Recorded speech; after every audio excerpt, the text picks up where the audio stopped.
Nasa Pilipinas na nga ba ang Sniper 155 na powered by anti-braking system? At ito ang alamin natin mga idol. Usap-usapan nga na ito ay inilunsad na sa bansang Vietnam at bansang Malaysia. At inaabangan na rin dito sa bansang Pilipinas. At ngayon samahan niyo akong alamin kung nandito na nga ba to sa bansang Pilipinas.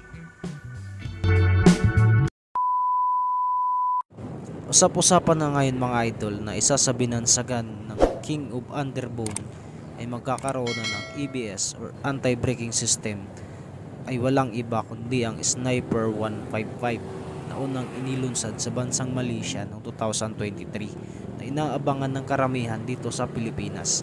At hindi nga natin may pagkaila mga idol na isa ito motor na to sa pinapangarap ng karamihan. At magkano na nga ba sa market natin ngayon? At samahan nyo kung alamin kung magkano ito ngayon sa bansang Pilipinas.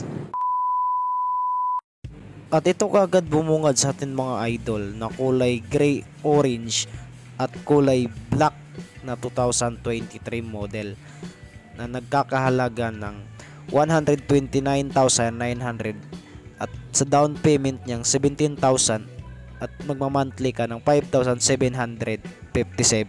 At hindi pa po ito naka-ABS mga idol kasi hindi pa po dumating sa Pilipinas. Sa hindi nakakaalam, dalawang klase po yung Sniper 155 which is itong Sniper 155R na nakakilis na po siya at naka double piston caliper na po siya sa harapan, na powered by 155cc engine na may 6-speed gearbox transmission at may seating capacity guys na 795mm na may bigat na 121 kg, horsepower na 13.2 at maximum torque na 14.4. At may USB port na po itong 155R na to compare po doon sa standard version ni Sniper 155 na wala pong charging port station at hindi rin po siya nakakitis. Sa standard version naman ni Sniper 155 sa halagang 123,900 at magda-down payment lang po kayo ng 15,000 at magma-monthly po kayo ng 5,749. Ito po yung standard version ni Sniper 155. At sa standard version naman, kung napapansin natin, naka single piston caliper lang po yung sa harapan. Compare po dun sa R version is naka double piston caliper na po siya. At hindi pa po ito naka anti-braking system na kung saan sa bansang Malaysia pa lang po siya ni-release at wala pa po sa bansang Pilipinas. Pansin natin sa standard version is nakasusi pa po siya, hindi siya naka-keyless, hindi siya naka-remote control tulad ng R version ni Sniper.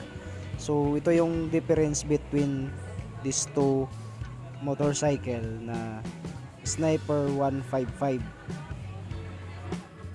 At dito naman tayo sa katabi ni Sniper na si Yamaha MIUI 125 sa halagang 77,900 na may down payment na 4,000 at monthly po kayo ng 3,948. At ito po yung version 3 ni MIUI 125 which is mas pinaganda po ni Yamaha itong unit na to. At dito naman tayo sa isa ring binansagan na King of Underbone na si Suzuki Raider 150 Fi na 2023 model which is kulay gray at kulay black na sa halagang 118,624 na may down payment na 9,000 at 5,768 yung monthly installment ng Raider Fi na 2023 model. Ito yung isa sa kalaban ni Sniper 155 which is parehas silang binansagan ng King of Underbone.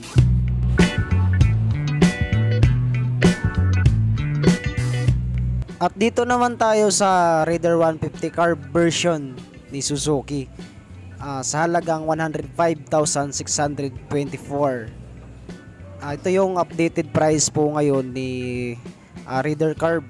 Ito yung original na binansagan dati ng King of Underbone bago sumikat yung Sniper tsaka yung Raider Fi. Ito yung pangarap ng karamihan dati bago dumating tong dalawang nagkahari ngayon. Hindi pa rin natin may pagkaila na kahit sabihin nating laos na to si Raider 150 Carbis, maporma pa rin yung dating niya. Napaka-aggressive at sporty, kaya napapansin natin ngayon is binibili pa rin ng mga tao.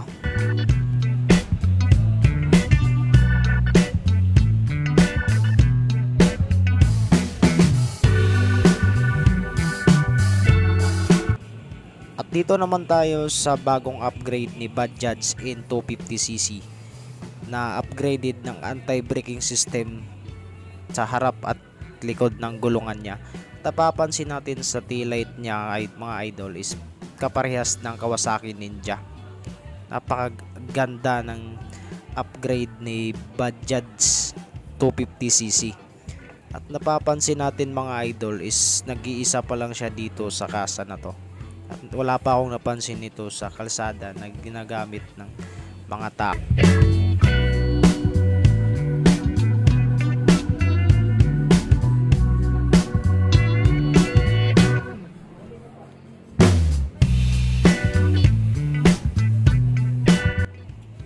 At ito naman yung locks niya sa harapan mga idol ni Bajaj N250cc.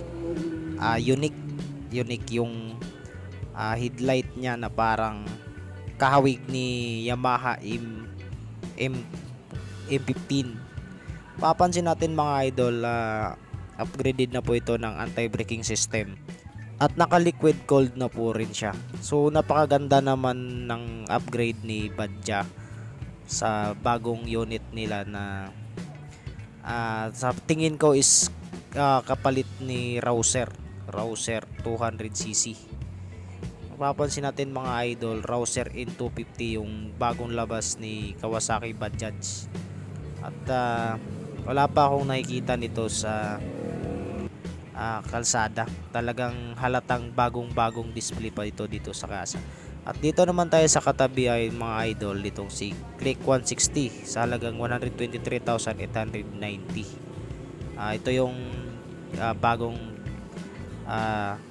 version ni Click 160cc. At dito naman tayo kay Honda Beat sa halagang 73,390 pesos. Version 3 na po itong Honda Click na to na kulay black. At dito naman tayo kay Honda Click 125i version 3 sa halagang 81,890 na napakaganda sa halagang 5,000 yung down payment at monthly mo ng 4,040 pesos. At ito rin po yung ibang kulay ni Honda Click.